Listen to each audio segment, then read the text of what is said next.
In this video, I'm going to show you to take a SIM card out of the iPhone 16, which we have right here. It's pretty easy to do, but first things to note is that there's no physical SIM in this iPhone 16 as there is up till the iPhone 14.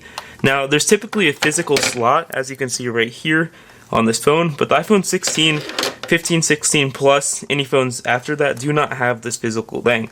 So how you want to remove a SIM card is you actually just want to do it a different way, because there's this thing called an eSIM, which is an electronic SIM. So all you do is you go to settings, and you just want to scroll down to the option that is called cellular. Click on cellular, it's near the top.